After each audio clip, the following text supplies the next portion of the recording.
The issue that I'm having here is, you can tell here on the camera that the bottom of this tub is bulging out at the bottom. So I can push it in, pop it out. It's not flat anymore. And the sides here are bulging out as well. And a lot of this has happened, it's right on the center of it where it's teetering. But the heat, when these things sit outside, like during shows in the sun, they do get softer, and if there's anything in it, any kind of weight or anything in it, just starts spreading, starts pushing the sides apart, and it pushes down the bottom. But what the problem is, the bottom the way it is, it sits on these caster boards that don't have any bottoms on them. You set it like that, and you start stacking the other tubs on top of it. It ends up just pushing the bottom, pushes the bottom out on these. Getting some more plywood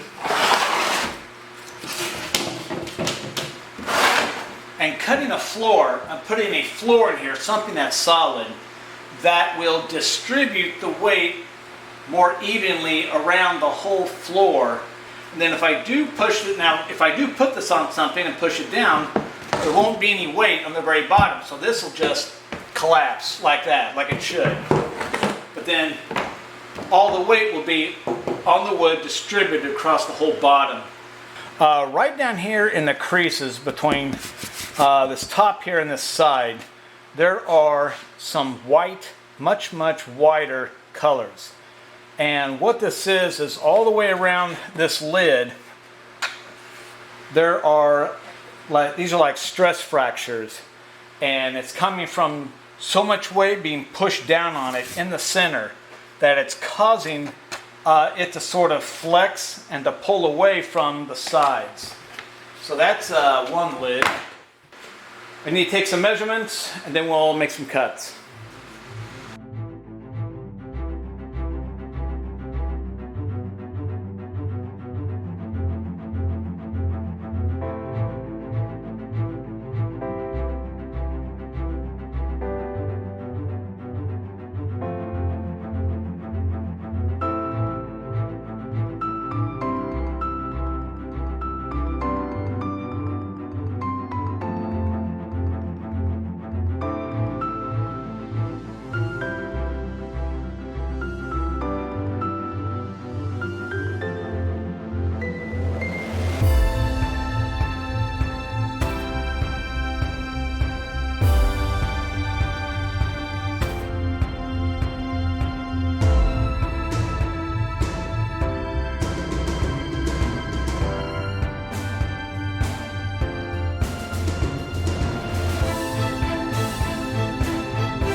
So I'm not too worried about precision cuts in here, just something to get in there. Looks like I cut it maybe a little too long, so just need to trim it down a bit.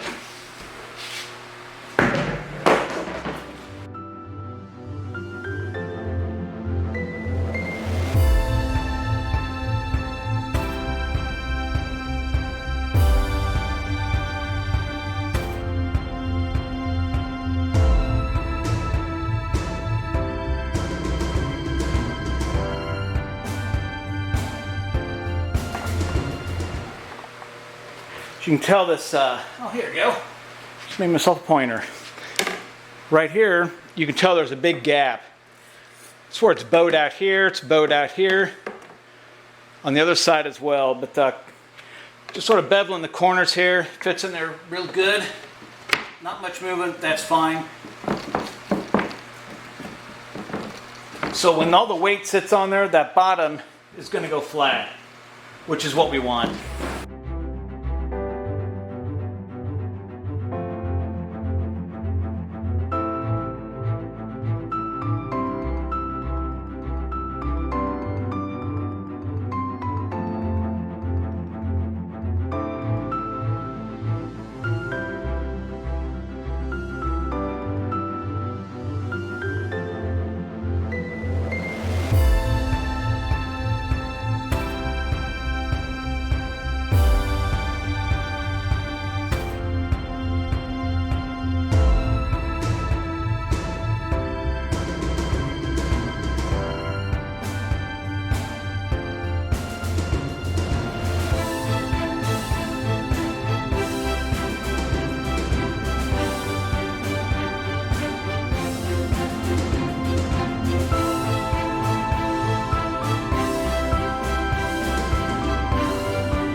think what we're going to do is probably put a maybe some kind of a water sealer on it.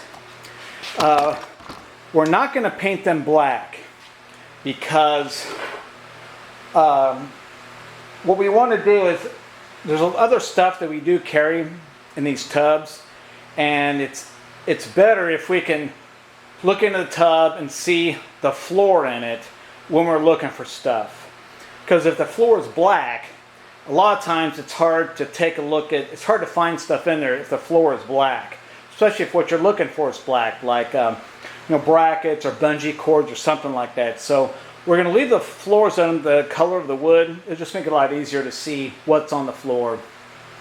We're going to sort of shore up this little caster board, and we're not going to put any slats down the middle of it. It's definitely not needed, but what we're going to do is sort of raise up this piece here to make it sort of even with this one. I think it's probably going to be about 1/8 of an inch off, which is fine. What's going to happen is we're going to cut some wood, put it right in here, and then we're going to screw this wood down to this. Some of the stuff that we receive, some of the larger equipment that we receive is palletized. So we always end up with these pallets, and I take apart the pallets and end up using the wood for other projects. This is part of a pallet we just received. This stuff here, I took all my nails out of it. It's real decent wood. But anyway, I try to use it, reuse it where I can. And this stuff does not need to be exact either. So the lack of precision is certainly a benefit. I'm just going to mark a few here. I feel confident that the other one's going to be the same. Let's see what we can do here.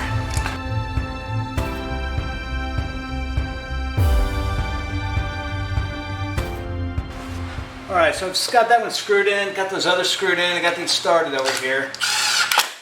It's pretty basic. The more teeth that there are in the blade, the finer the cut is. There's a lot less tearing of wood the finer the blade that you use. I think this one's 140 teeth. So it works out real well. Alright, so guess we're ready to put some stuff back in it.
Alright, I think that's it. It is a bit more stable here. It's not really wobbling like it used to. I don't think I have any videos of it really wobbling before, but I mean, it's just moving around, I'd expect, because it's an awful lot of weight in here, but it is not almost like pivoting like it used to. Alright, I think that's going to be it. Alright, thanks for watching.